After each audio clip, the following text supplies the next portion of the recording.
राधे राधे दोस्तों, कैसे हो आप सब लोग। आई होप कि आप लोग बहुत अच्छे होंगे। दोस्तों, आप सभी के दिमाग में एक क्वेश्चन तो चल ही रहा होगा ना कि यार बहुत साल भर हो गए हमें पढ़ते हुए, आरएस की तैयारी हम कब से करते आ रहे हैं, बट ये क्या हुआ कि लास्ट टाइम पे आते ही हम तो सब कुछ भूल गए, कुछ भी याद नहीं हो रहा। टेस्ट सीरीज दे रहे तो 50 प्लस से ज्यादा स्कोर ही हमारे नहीं हो पा रहे। बहुत सारी चीजें हमारे समझ से बाहर होती जा रही है जैसे जैसे एग्जाम पास में आ रही है। तो दोस्तों, हर बार मैं आप सभी को बोलती रहती हूँ ना कि पढ़ाई पे ध्यान दो, टेंशन को दूर भगाओ, बट नहीं मानते। अब आप बोलोगे हमें तो टेंशन हो ही नहीं रही है, तो दोस्तों टेंशन बोल के नहीं होती है, टेंशन ऐसे ही होती है। दिमाग पे प्रेशर एग्जाम का ऐसे ही आता है, चीजें याद होना बंद हो जाती है, हमें कुछ भी समझ नहीं आता है कि हम यार पढ़ रहे हैं तो हमारे क्वेश्चन सॉल्व क्यों नहीं हो रहे। और रही बात टेस्ट सीरीज में स्कोर कम आने की, तो टेस्ट सीरीज में स्कोर कम आ रहा है तो इग्नोर करो। बस आपको ये होना चाहिए कि हाँ मैं टेस्ट दे रहा हूँ, खत्म। इतना ज्यादा लोड मत लो ना किसी चीज को। एक एग्जाम है यार, वो भी ऑब्जेक्टिव एग्जाम है, रिटन थोड़े है जो आपको भर भर के पेजेस लिखने पड़ेंगे। ऑब्जेक्टिव एग्जाम है। अगर आपने इतने दिनों तक पढ़ाई की है ना सीरियस होके, तो आराम से आप 4 ऑप्शन देख के एक ऑप्शन करेक्ट वाला चूज कर ही लोगे। अदरवाइज तो 5 ऑप्शन है ना चूज करने के लिए, 5वें नंबर का, तो वो चूज कर लेना। पर मैं मजाक कर रही हूँ, बट सीरियसली बता रही हूँ, अगर आपने पहले से बहुत टाइम से आप पढ़ाई कर रहे हो, आपने बहुत अच्छी तरीके से सिलेबस को कवर किया है, तो डरने और घबराने वाली तो बिल्कुल ही बात नहीं है।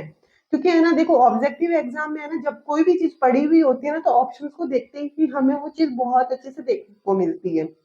तो बिल्कुल भी मत घबराइए। टेस्ट सीरीज में स्कोर कमाना तो कोई बात नहीं, हमें तो फाइनल एग्जाम में स्कोर करने हैं ना। टेस्ट सीरीज तो आने दो, 50 के 40 नंबर भी आ रहे हैं, तो क्यों लोड ले रहे हो उन चीजों का।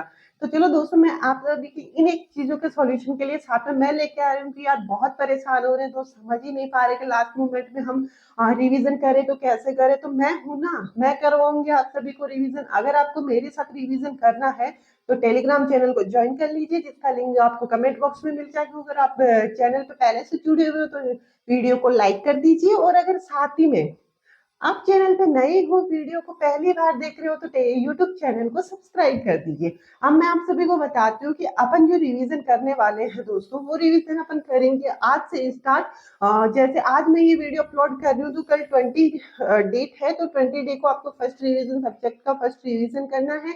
अपन कल रिवीजन करेंगे जो राजस्थान ज्योग्राफी वाले सब्जेक्ट का। राजस्थान ज्योग्राफी में अपन पढ़ेंगे कि जो इम्पोर्टेंट टॉपिक्स होते हैं, उन इम्पोर्टेंट टॉपिक्स को हमने बहुत बार पढ़ाई कर ली है। अब हमने सब्जेक्ट वाइज भी हमने रिवीजन कर लिया, हमने टॉपिक वाइज भी रिवीजन कर लिया। तो अब अपन पढ़ेंगे उन सब टॉपिक्स को जो इम्पोर्टेंट टॉपिक्स में से भी इम्पोर्टेंट है, उन चीजों को अपन इस रिवीजन में करेंगे। सबसे पहले अपन करेंगे राजस्थान ज्योग्राफी के पीवाईक्यूज। सुबह उठते ही सबसे पहले अपन पीवाईक्यूज का रिवीजन करेंगे। पीवाईक्यू के रिवीजन के साथ ही अपन रिवाइज, फिर उसके जस्ट बाद में इको सर्वे का एक चैप्टर पढ़ेंगे। बस इतना ही आपको करना है। फिर खाना वाना खाना है, घूमना है, जो भी आपको करना है। आपकी चॉइस, मजाक कर रही हूँ, पढ़ाई करनी है। ओनली 2 फेब है, 10 डेज आप सभी के पास में बचे हैं, चुपचाप पढ़ाई करो। पीवाईक्यू करना, पीवाईक्यू के बाद में एक चैप्टर इको सर्वे का करना। इको सर्वे के बाद में राजस्थान ज्योग्राफी के आपको टॉपिक्स जो मैं आपको बताऊंगी अभी इस वीडियो में, वो टॉपिक्स आपको कवर करने। उसके बाद में आपको करने हैं उस सब्जेक्ट के एमसीक्यूज, जो राजस्थान ज्योग्राफी का अपन आज रिवीजन करने जा रहे हैं, उसके आप सभी को करने हैं एमसीक्यूज। एमसीक्यूज करने के बाद में वापस से आपको पीवाईक्यूज करने हैं। इतना काम कंप्लीट कर लोगे, फिर उसके बाद में आपके पास तो टाइम बचेगा ही ना, क्योंकि 24 आवर्स अपने पास होते हैं। पढ़ाई तो आप 10 ओवर की करके बैठे हो, तो फिर भी अपने पास टाइम बचेगा। तो उस बचे हुए टाइम में आपको एक्स्ट्रा वर्क करना है करंट अफेयर्स का। अब आप बोलोगे कि मैम आपने इतना कुछ तो बता दिया, बट हम पढ़ेंगे क्या ज्योग्राफी में। तो फर्स्ट चीज तो आपको ज्योग्राफी मैपिंग के अकॉर्डिंग कवर करनी है। मैं आप सभी को बताऊंगी किस टाइप से आपको ज्योग्राफी कवर करनी है, वो मेरा नेक्स्ट वीडियो होगा। बट आपको उससे पहले सेल्फ तैयारी करनी है, वो इस टाइप से करनी है। जो टॉपिक मैं अभी आपको बताने जा रही हूँ, उन टॉपिक्स को आपको कवर करना है, पीवाईक्यू करने हैं, एमसीक्यूज करने हैं। और अगर आपको इन चीजों के नोट्स चाहिए तो टेलीग्राम चैनल तो आपने ज्वाइन कर ही रखा होगा, नहीं कर रखा है तो कमेंट बॉक्स में चेक कर लीजिए, वहां से जाके आप ज्वाइन कर लीजिए। चलो अब मैं बताती हूँ आप सभी को टॉपिक। राजस्थान ज्योग्राफी का जो अपना 20 जनवरी 2025 को अपन जो शेड्यूल करने वाले हैं, उसका जो टॉपिक्स रहने वाले हैं, पहले टॉपिक अपन पढ़ेंगे फसलें। फसलों में गेहूं, जौ, मक्का, बाजरा, कपास, गन्ना अपन को पढ़ना है। बट ऐसा नहीं कि पूरा ही पढ़ने बैठना, पूरा पढ़ने बैठोगे तो आपका टाइम बहुत खराब हो जाएगा। तो आपको सबसे पहले पढ़नी है किसमें, कि गन्ना की किस्म क्या है, मक्का की किस्म क्या है, गेहूं की किस्म क्या है, सिर्फ ये किस्में पढ़नी है। और साथ ही अपन को ये पढ़ना है कि जिलावार इनकी पैदावार जो होती है वो कहाँ कितनी होती है।